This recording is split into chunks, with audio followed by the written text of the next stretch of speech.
आज मेरा friends technician grade 3 का डीबी और मेडिकल था। 3 तारीख को मैंने डीबी कलकत्ता जोन में जाके अपना स्टेशन के बगल में ही था, मैंने दिया। वहाँ पे सबसे पहले एंट्री टाइम 8:30 बजे था। एंट्री के बाद सारा डॉक्यूमेंट अरेंज कराया गया। सारे ओरिजिनल डॉक्यूमेंट का 2 ज़ेरॉक्स करवाना था। सेल्फ अटेस्टेड मतलब हो गया आपको सिग्नेचर और उस दिन का डेट डालना था। सारे फ़ोटोकॉपी पे 2-2 रहना चाहिए सारा आपको ज़ेरॉक्स ओरिजिनल डॉक्यूमेंट का, जितना भी आप अपलोड किए हैं या आपके पास जितना भी डॉक्यूमेंट है वो आप कंपाइल करने के बाद आपका अटेंडेंस बनता है। अटेंडेंस के बाद आपका बायोमेट्रिक्स होता है। बायोमेट्रिक्स के बाद आपको वो क्या कहते हैं कि हैंड में रिबन डालते हैं कि हाँ आप अपना डीबी के लिए सीनियर के पास जा सकते हैं। तो वो जो टैग था उसमें जनरली रिक्वायरमेंट में जो रहता है वो CN नंबर रहता है। तो वो जो आपका था वो आपका CN नंबर रहेगा उसमें। जैसे मेरा था 02 और 2024 का था टेक्नीशियन वाला। और मेरा पोस्ट SNT के लिए मैंने अप्लाई किया था क्योंकि मेरा 12th में PCM है। मैं ITI से नहीं मतलब डाला था फॉर्म।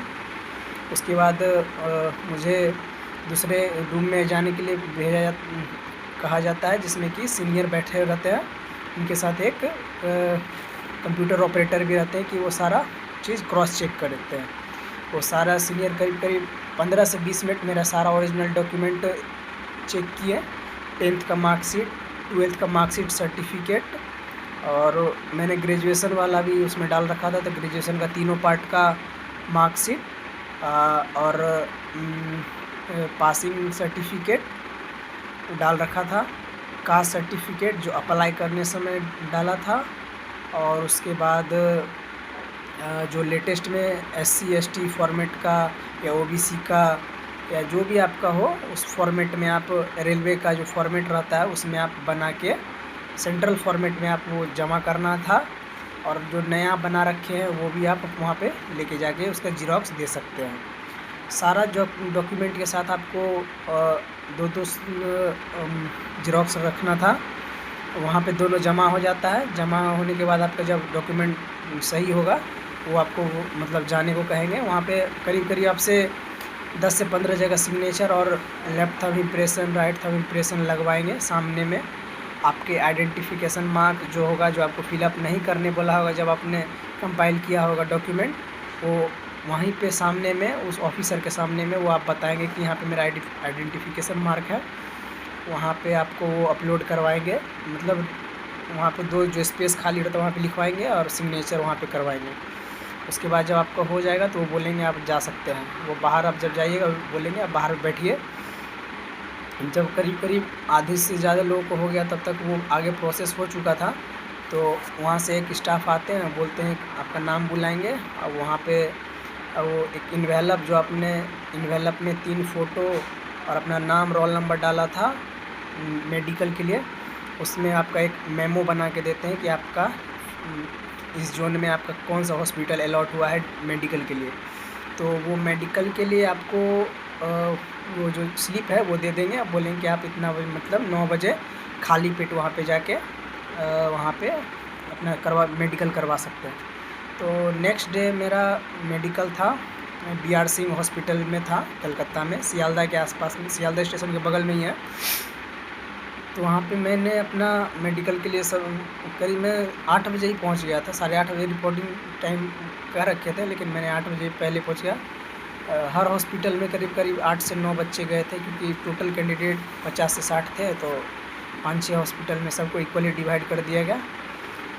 वहाँ पे हम लोग का फर्स्ट डे में सबसे पहले जो भी फॉर्म फिलअप पे सिग्नेचर वो करवाना होता है, फिर वो चेक वगैरह करते हैं। 10 बजे के बाद करीब वहाँ से हम लोग को एक्सरे के लिए भेजा गया। एक्सरे के बाद यूरिन टेस्ट हो गया। यूरिन टेस्ट के बाद फिर आपको कुछ देर बैठाया गया। सिग्नेचर वगैरह के बाद बोला गया कि आपका आई टेस्ट होगा। और आई टेस्ट में जो भी है नियर विज़न, डिस्टेंस विज़न सारा चेक करा जाएगा। इसमें B1 कैटेगरी रहता है तो ज़्यादा डरने की कोई बात नहीं है। बाइनोक्यूलर विज़न में आपको वो ग्रीन रेड वाले चश्मा पहना के पूछा जाएगा कि कितना डॉट्स दिख रहा है। उसके बाद आपको वहाँ पे एक 6x6 चेक करने के लिए डिस्टेंस के लिए वो जो कट वाला रहता है सी वाला, उसमें पूछा जाएगा कि लेफ़्ट है, राइट ओपन है, अप है या डाउन है, वो था। और उसके बाद आपको कलर विज़न के लिए वो रहता है, वो नंबर लिखा हुआ, वो आपको चेक करेंगे। ये ऑलमोस्ट यही सब नॉर्मल था। उसके बाद आपका हाइड्रोसिल टेस्ट होता है, वो बगल में ही बस 10 सेकेंड के लिए देखते हैं और फिर उसके बाद वो बोलते हैं ठीक है आप जा सकते हैं बाहर। उसके बाद आपका थोड़ी देर बाद आपको आई सेक्शन में ही आपको मतलब आपका लेजिक सर्जरी हुआ है कि नहीं हुआ उसको चेक करने के लिए आपको भेजा जाएगा ऊपर, मतलब जहाँ पे भी अलॉट किया जाएगा वो डॉक्टर, वहाँ पे आप जाइएगा आप स्लिप लेके, और वहाँ पे आपका करीब एक घंटा के लिए आपको वहाँ पे वेट करवाया जाएगा। आँख में वो 2-3 ड्रॉप डालते हैं जिससे कि आपका मतलब अच्छे से मतलब वो चेक कर सकें।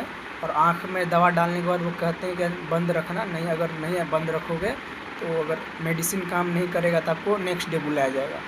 तो हम लोग के साथ जितने भी 4-5 कैंडिडेट थे उन लोग को दवा डाला गया।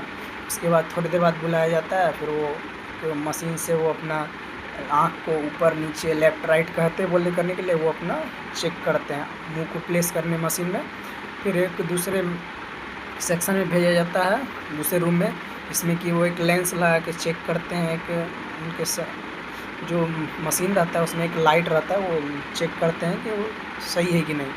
बस इतना चेक करने के बाद आपको बोला जाएगा आप जाइए जहाँ से आपका मेडिकल वेरिफिकेशन हो रहा है उस रूम के पास। हम लोग का 116 रूम नंबर था कोलकाता जोन में BR सिंह हॉस्पिटल का। तो वहीं पे गए हम लोग करीब 3:30 से 4 बजे के बीच में। वो ऑफिस टाइम ख़त्म होने वाला ही था, हम लोग का लकी डे था, तो हम लोग को सेम डे ही सब चीज़ करवा दिया गया। फिर थोड़ी देर में जिन लोग का कंप्लीट हो गया था उन लोग को बुलाया गया। और जो ID कार्ड स्टार्टिंग में दिया गया था, जो हम लोग ने DV के टाइम में इन्वेलप में फ़ोटो ID दिया था, वो हम लोग से ले लिया जाता है, सिग्नेचर और थंब इम्प्रेशन लेके हम लोग को बोला जाता है आप लोग जा सकते हैं। तो यही कंप्लीट DV और मेडिकल का प्रोसेस था टेक्नीशियन ग्रेड 3 का। और बहुत अच्छे से स्टाफ लोग कोऑपरेट कर रहे थे, तो कोई दिक्कत भी नहीं हुई और सब चीज़ मिला जुला के ठीक रहा। Thank you. Welcome back to the channel. Today I am sharing my RRB Kolkata experience. We arrived at the board for document verification. It was a success and we are thrilled. Don't forget to like and subscribe.